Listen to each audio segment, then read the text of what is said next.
Hey, hey, hey. Instagram. Facebook.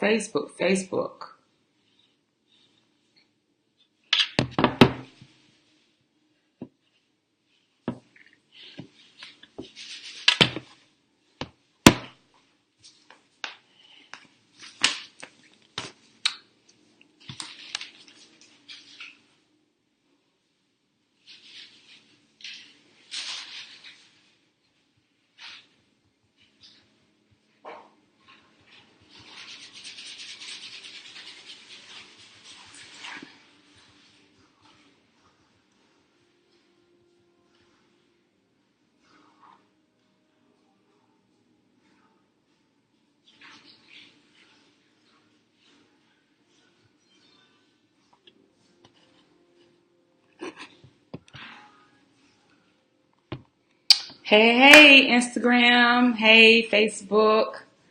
I hope that everyone is good tonight.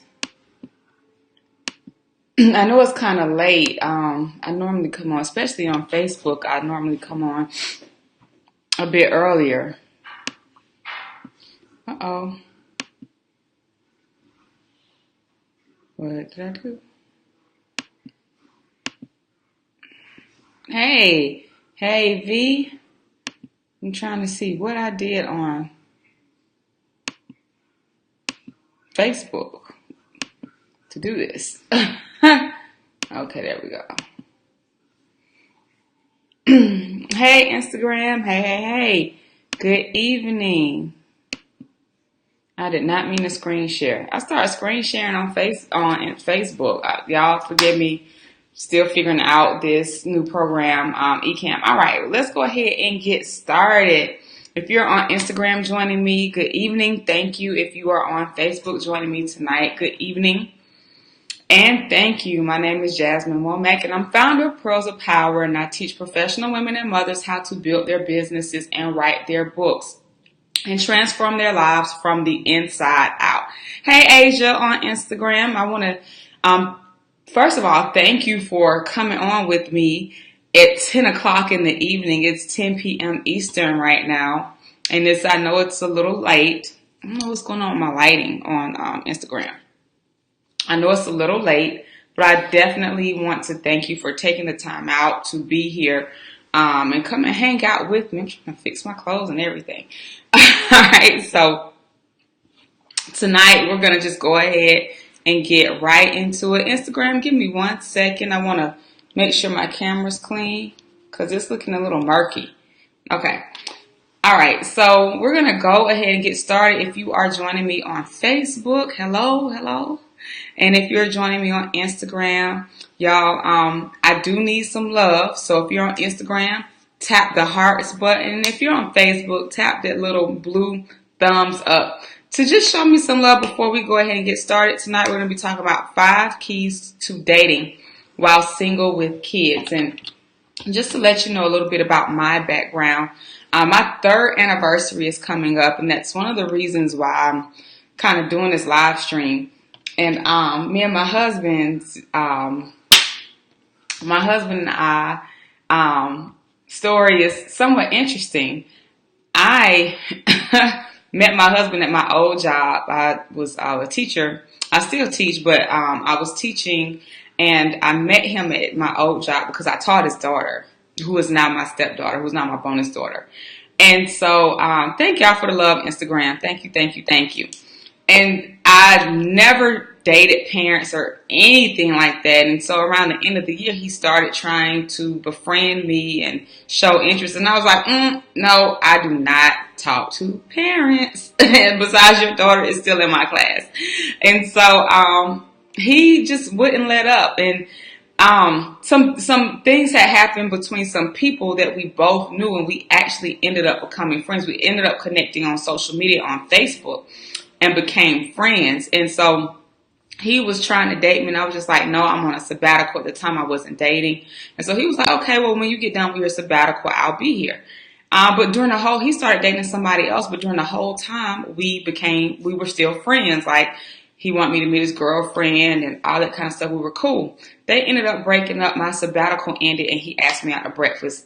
I went out to breakfast with him, and 2 months later we got married. So it was like really kind of like a whirlwind type of deal. But one of the reasons that made me feel comfortable with marrying him was because we had been friends. I had dealt with him as in terms of a teacher-parent relationship for an entire year. So I knew his character because he was always up there seeing about his daughter. And so at the time I had one child. My daughter was 2. He had 2 children. He had 2 teenagers, and one of his teenagers lived with him.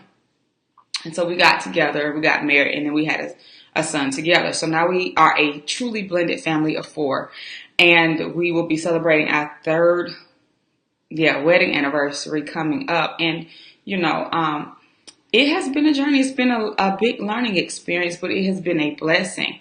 And so if I can share anything with you, because I know sometimes how difficult it can be, and I know the concerns that you have when you are single and you have a child and you're a woman and you get back into the dating world. I know some of the challenges that you face. And so if I can help to shed any light, give any advice, or just give some strategies to help you in that area, then that's what I'm here to do tonight. So tonight's topic is 5 keys to dating while single with kids. And so I know how it is. I know how it feels to go to work every day. You have to come home and take care of your children, and then you go to sleep and you pick up your kids, and then you have to clean up and do everything, and then you go to sleep, and it's right back. It's that same routine every single day. And depending on how the relationship with the children's father is, especially if it ended bad, or if it's still bad or turbulent, or if he's absent, it can add a lot more stress. And so sometimes, especially if you're a single mom and if you're in a town that you don't have a lot of family in, sometimes it's just literally like you and your kids. And after a while, you start wanting that companionship and sometimes just adult interaction and things like that. And so it's like, how do you make that transition, and how do you become comfortable with it when you have children that you really need to protect? And so how do you invite someone new into your life when you have kids or when you have a child? And so that's what we're going to be talking about tonight. So I have 5 keys for you. Five keys for you, okay? So Instagram is kind of lit tonight. Good evening, Instagram. Thank you for coming on, everybody. So number one. Now, the first thing, put a 1 in the comments if you're watching. Put a number 1 in the comments, and then I'll give you tip number 1.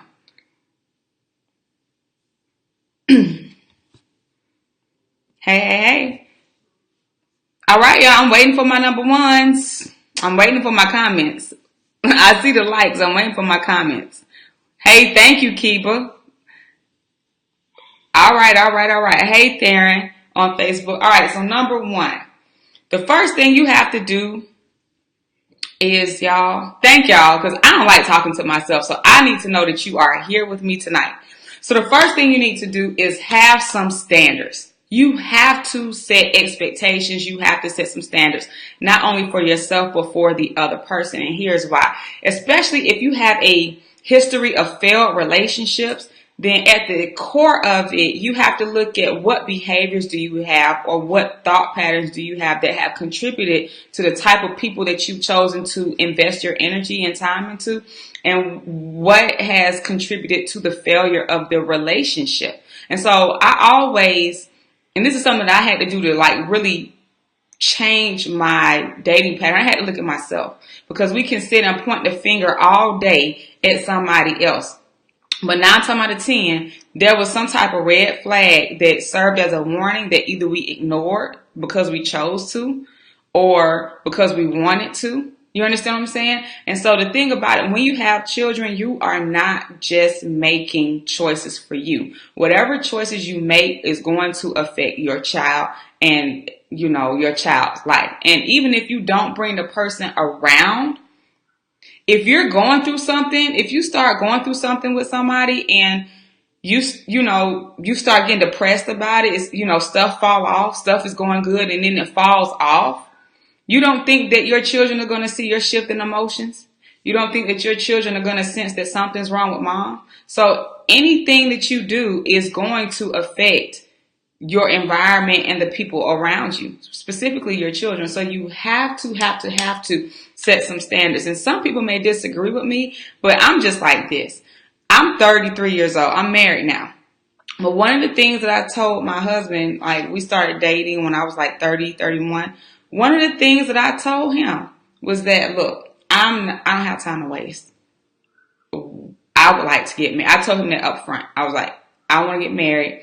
And if that's not something that you're interested in, or if that's not something that you can realistically see happening, then there's no need for us to go out. There's no need for us to talk. There's no need for us to spend time together, all of that. You got to understand, all those phone conversations, all that energy going out, I could take myself out to dinner. You understand what I'm saying? Yes, it's nice to have somebody, have a companion, but what's the goal? Like, why are you investing your energy in that person?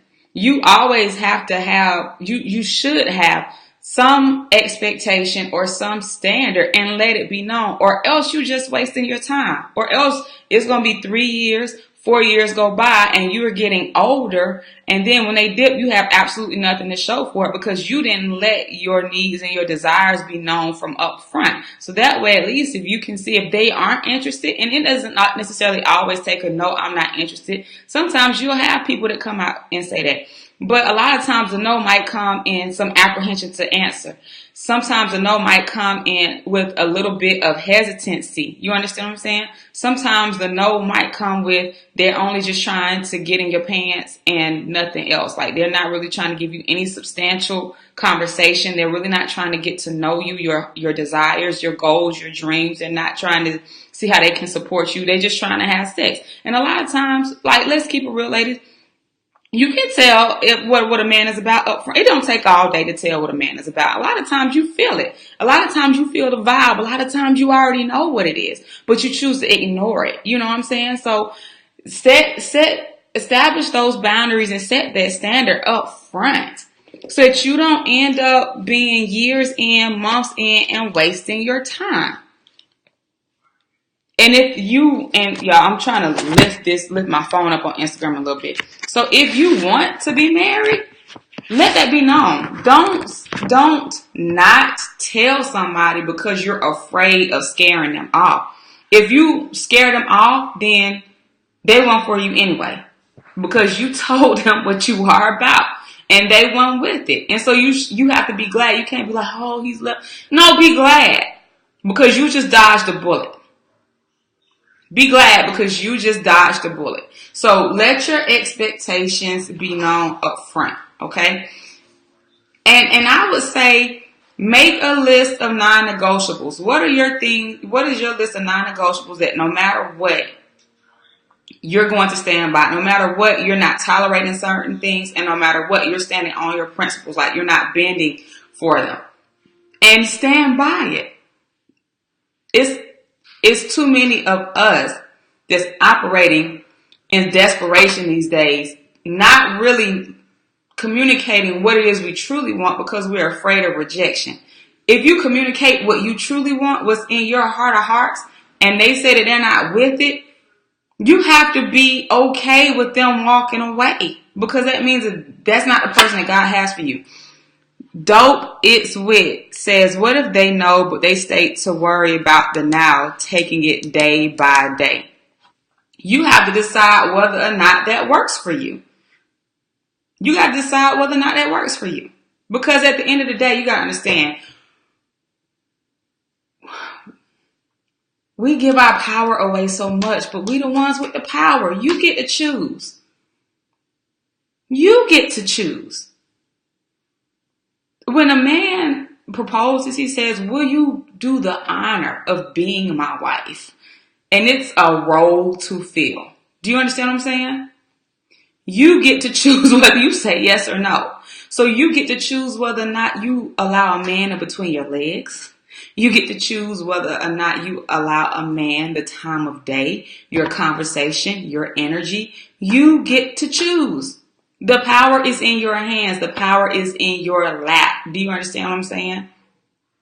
So if you're not cool with worrying about the now or taking it day by day, and you want something a little bit more substantial than just everything being up in the air, it's cool to have them as a friend, but I wouldn't like really put anything substantial in that. Like, to be honest with you, because they're telling you that they want something different. And when they tell you that they want something different than what you want, then you have to listen. And they won't always say, no, I want something different. I'm not rocking with that. They'll say, let's take it day by day. They're telling you right then. And don't even look into it. Don't even look deeper into it. Take it for what it is and believe what they're saying, that they don't want the same thing that you want right now. And either you can just continue to keep them as a platonic friend, or say, you know what, that's really not what I'm looking for. And, I appreciate you. It was nice knowing you, but I don't really have any room for just people in my life that's not really going where I'm trying to go. You understand what I'm saying? I straight up, I told my husband, I was just like, I want to get married. And if that's not what you with, then we really shouldn't be talking. Because I had a child. I was, 30. I knew that I didn't want to just be wasting all my 30s. And here I turn 40 and I'm still single, bouncing from relationship to relationship to relationship. I knew that and what I wanted. I was willing to stay single to prevent that foolishness. Because I was tired of that. Do you understand? Okay, so number 2. Protect your heart. And I actually talk about this in my book, 20 Pearls of Wisdom. A lot of times, even older, experienced women can be too quick to open up emotionally, automatically thinking that, oh, this is my soulmate, or putting in too much and expecting the same in return. Don't do that. You still have to, this actually takes me to number 4, and it's a very delicate line. You still have to be open to receiving, which was actually number 3. You still have to be open to receiving, which is number 3, but still protect your heart. So be open to receiving love. Be open to receiving someone being good to you. Being open to receiving God's best, but still protect your heart. Still just try not to read into stuff. Still, don't become too emotionally attached too quickly. Okay? And these are mistakes that a lot of women make, especially if it's somebody that's nice, you vibing with them, he look good, he smell good, he's got a nice job, might, have education background, or he might just be really ambitious and have some qualities that you really like. And you're really feeling them, and he's feeling you, and it's real easy to get too emotionally attached too quickly. But you have to understand that, especially as a mom, it's not just you, it's your kids, and you have to not only protect yourself, but you got to protect them too. And I'm talking about physically and emotionally. You understand what I'm saying? Okay. Which leads me into number 4, protect your children. This new person is not your husband yet. Do not put yourself in any compromising positions. Do not put your children in any compromising positions. Like having your kids, like let's just be real, because we know it happens. Having your kids just be, in their night clothes around this person, in the bed, leaving them alone with this person, like trusting this person to watch your children, and you don't really know them like that. That's how molestations happen, and that's how just a lot of things happen that could be prevented if we were to make wise decisions. I don't care how honest or wholesome he seemed. Do not leave your children with No.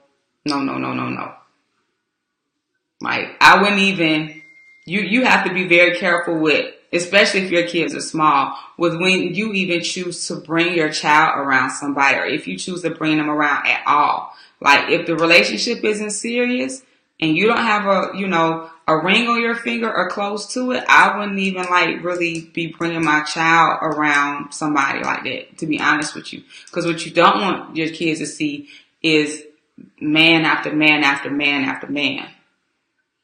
That's not a good look. Everybody might not agree with me, but I'm telling you, like, it's time that we take our crowns back. It's time that we really start being upstanding women and setting a good example for our children, for our sons and our daughters.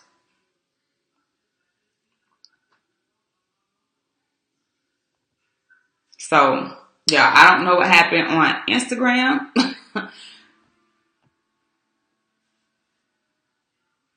Okay, Instagram says it's reconnecting. Can y'all hear me on Instagram? Because it says that it paused on my end. Facebook, y'all bear with me.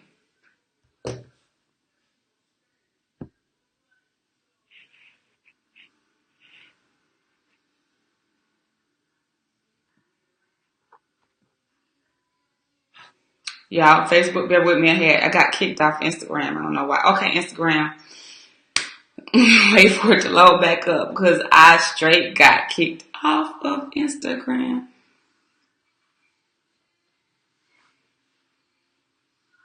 All right. Hey, Chris. Hey, Mrs. E Cakes. Thank you, thank you, thank y'all. I got kicked off Instagram. It froze on Instagram.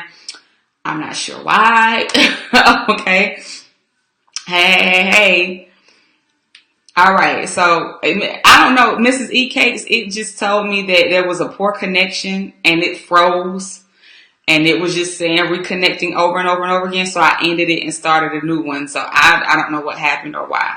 Okay. So number one was, this is part 2, y'all. So 5 keys to dating while single with kids. Number 1 was have some standards. Number 2 was protect your heart. Number 3 was being open to receiving. And let me touch back on number 3. If you still have anger at your ex or, unresolved issues by the past relationship, then you don't have any business getting into a new relationship and carrying that bitterness over into it. Okay? You have to get you straight first, emotionally. Like, you have to be forgiving and move into that forgiving space so that you can attract God's best in your life. Like, honestly, some of our issues and just settling and just being desperate come from, we still subconsciously angry and are, battling the fear of being alone. And so that fear of being alone will make you settle and compromise and do things that you really shouldn't do, or accept things that you really know that you shouldn't accept. Like when you know that somebody's on some BS, but you still try to make excuses for it and justify it anyway. Look at it for what it is and keep it moving, okay? So number 1 was have standards. Number 2 was protect your heart. Be open to receiving. Number 2 was protect your heart. Number 3 was being open to receiving. Number 4 was protect your children, because you're not just dating for yourself, you're dating for your children. So you got to think about it. How does this person respond when they get angry? How does this person respond when they get irritated? How does this person respond when they don't have money or when things aren't going their way? How do they react? How do they react to you? How do they react to others? Because these type of things are indicators as to what type of father, stepfather that they are going to be. Like, straight up, we have to look at these things, because this is the person that is going to help shape. If you end up marrying this person, getting serious, this is the person that is going to help shape, along with you, your children's attitudes towards relationships. And so these are things that we really, really have to consider and really look at. The character of a person, how they respond, how they react, how they manage life, how they manage their finances, things like that. What do they spend their money on? What do they do in their free time? Do they watch TV and reality shows all the time? Do they read? Do they do anything to try to better themselves? Because this is the example that's going to be set for your kids. Is this somebody that doesn't take care of business? Is this somebody that trips over every little thing? We have to look at this, okay? And number 5 is the last one, but it's probably the most important, is to use discernment and wisdom. This means looking at the signals. This means praying. This means staying close to God and asking God to reveal the inner workings of this man's heart and character to you. And I trust he will show it, but it may not be in the way that you expect. I guarantee you a situation will occur which will allow the person to show who they really are, what they're really made of, and what they're really about. And that's when you can sit back and look and see, okay, is this something I really want to deal with? We have to use discernment and wisdom. Someone on Facebook, because I asked people I asked you all to leave some questions. So one of the questions I got on Facebook was, how do you know that someone is the right one?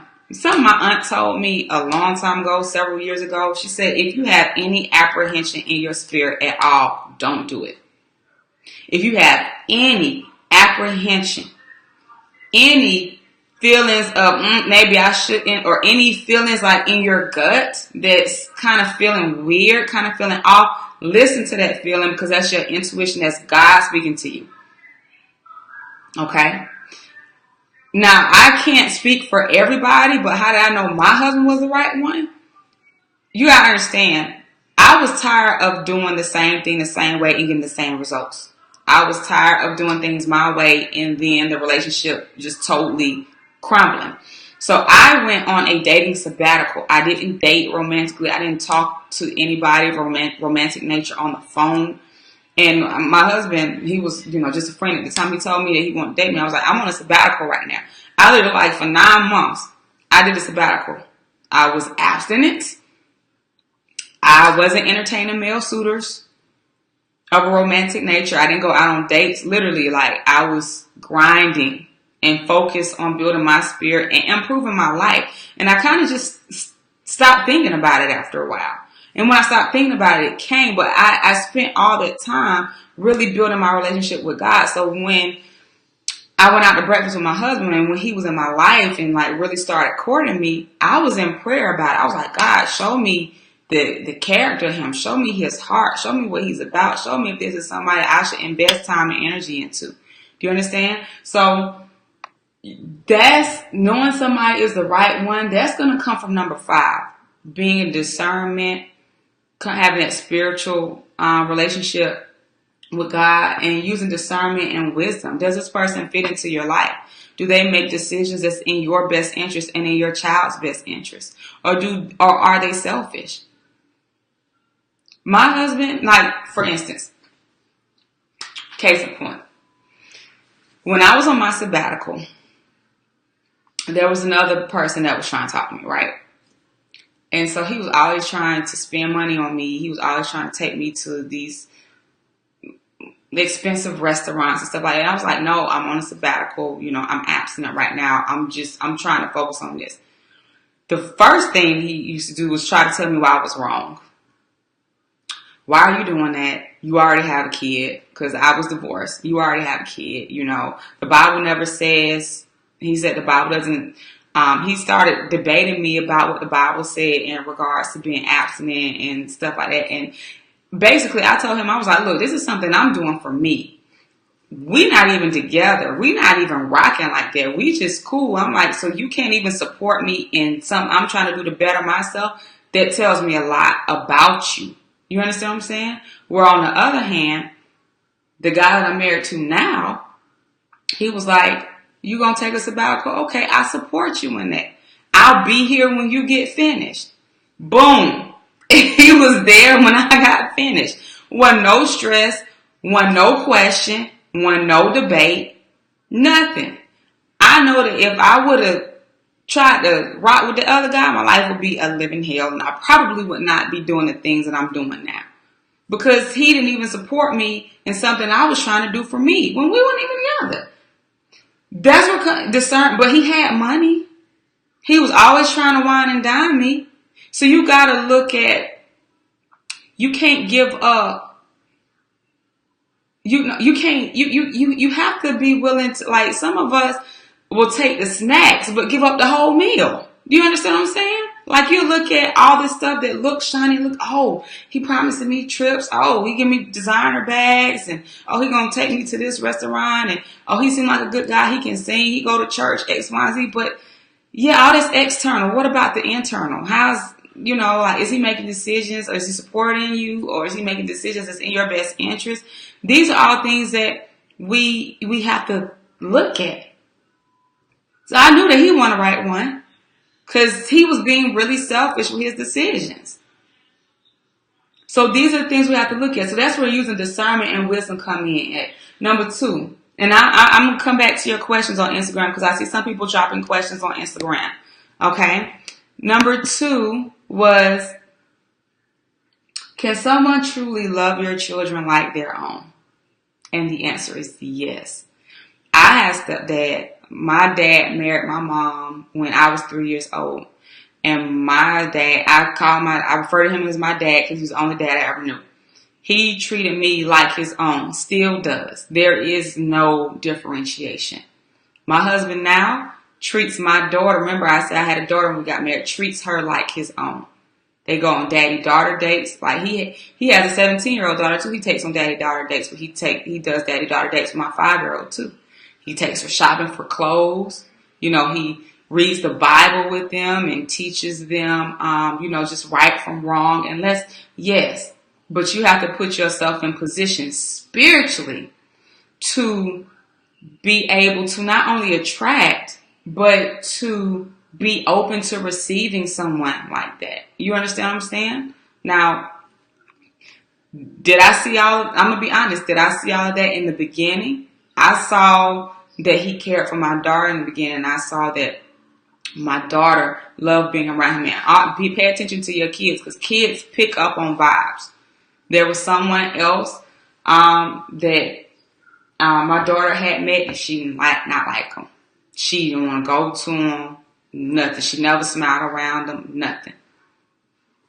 But my husband, from the first time he met her, and when he met her, we weren't even together. I was at work at an after hours math event, and he was flirting with me, and she just would not stay away from him. And I was just like, no,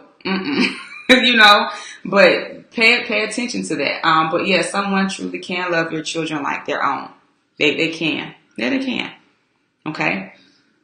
So don't think that they can't, but I do say, don't be quick to just leave your kids with somebody. Like, me and my husband had been married a year.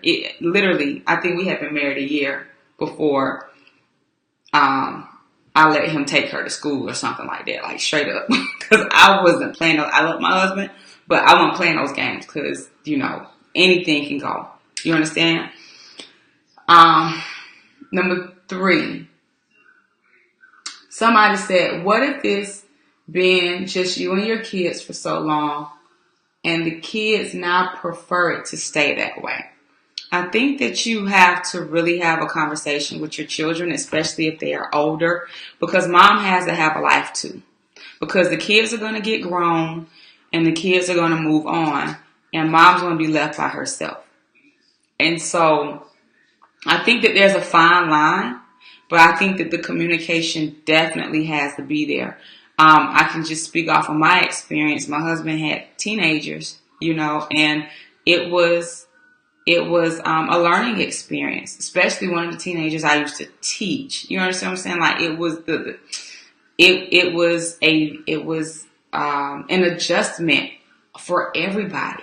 But those conversations have to be had, because your kids, when they get 16, 17, 18, they're going to want a boyfriend, a girlfriend, or go out on dates.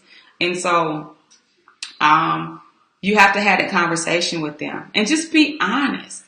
You have to be honest, and I think that honesty will take you very far. And just be open, to the process and to those conversations and to those feelings,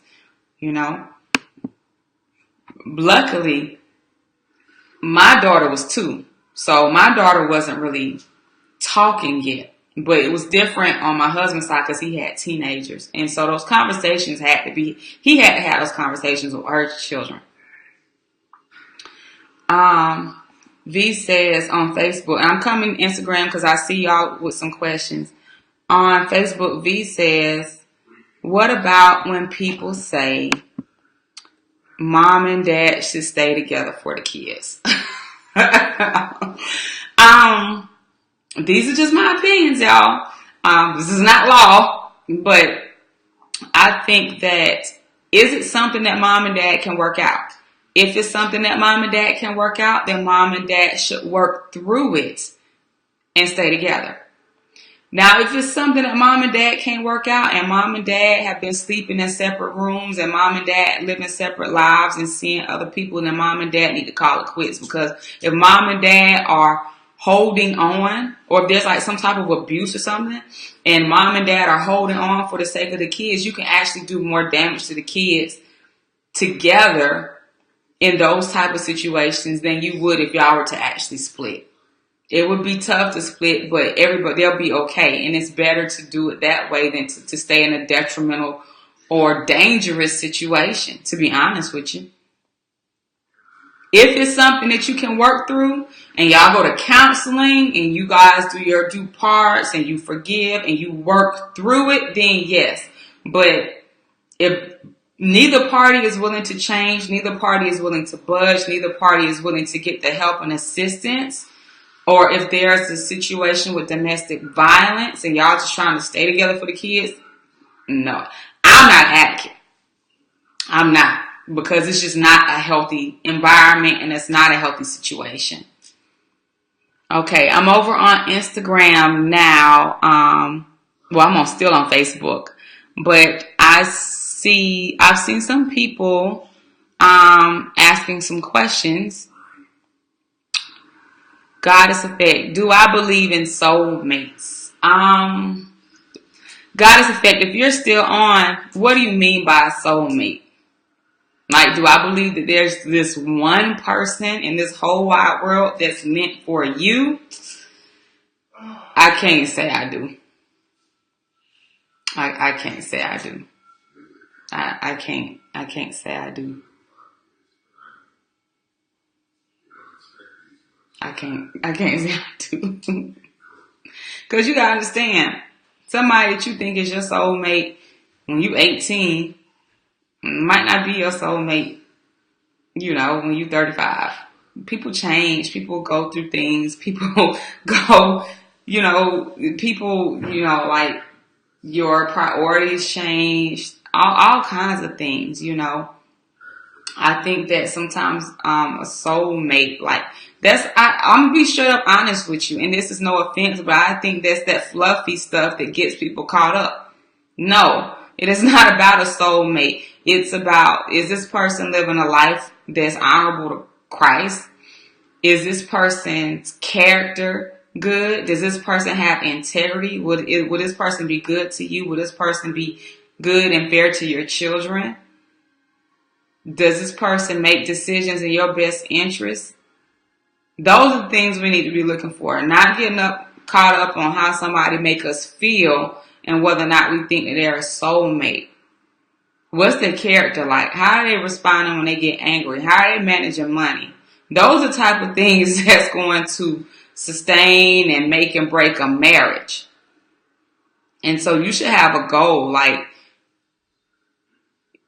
all your relationships should have a goal in mind. If not, you're just wasting time. And personally, I don't like to waste time.